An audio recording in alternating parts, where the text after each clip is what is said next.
क्या हो अगर दुनिया का सबसे ताकतवर इंसान आपको धमकी दे, मेरा पैसा इस्तेमाल करो वरना बर्बाद कर दूंगा। डोनाल्ड ट्रंप ने ठीक यही चेतावनी दी है। डॉलर छोड़ोगे तो 100% टैरिफ झोंकेंगे।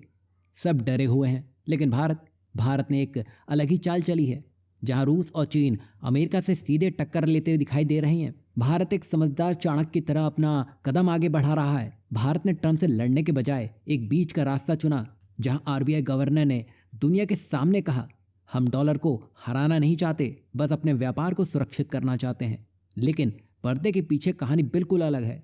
यहाँ भारत ने ब्रिक्स देशों के सामने एक ऐसा प्लान रखा जो बिना नई करेंसी बनाए डॉलर की जरूरत को धीरे धीरे खत्म कर देगा।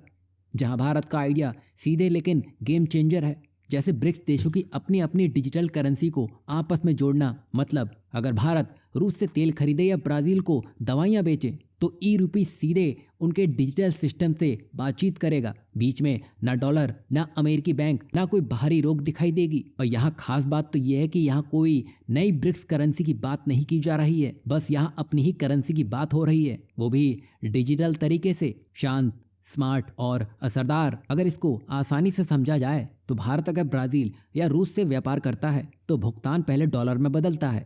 वो पैसा अमेरिकी बैंकों के करस्पॉन्डेंट बैंकिंग सिस्टम से होकर गुजरता है। नतीजा 3 से 5 दिन की देरी और 3 से 5% तक कटौती भी मिलती है। मतलब साफ है कि भारत कमाता है, लेकिन एक हिस्सा रास्ते में ही अमेरिकी बैंक सिस्टम उठा लेते हैं। यही वजह है कि अमेरिका की आज की डेट में सबसे बड़ी ताकत आर्मी नहीं बल्कि डॉलर है। इकोनॉमिक्स की भाषा में इसे कहते हैं एक्सॉर्बिटेंट प्रिविलेज, मतलब ऐसा फायदा जो किसी और देश के पास नहीं है।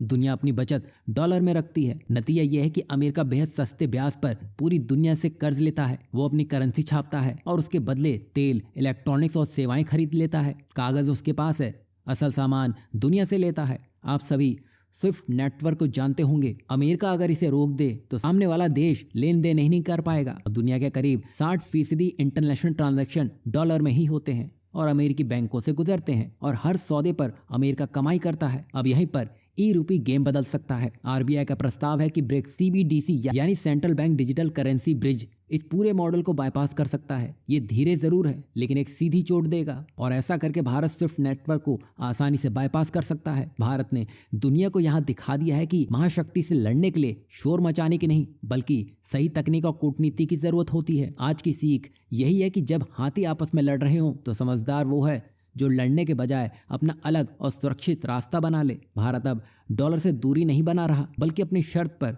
दुनिया से जुड़ने में लगा है। यहाँ आपको क्या लगता है, भारत का ये मूव क्या एक किंग मूव बन पाएगा? हाँ या ना में अपनी राय जरूर दीजिएगा।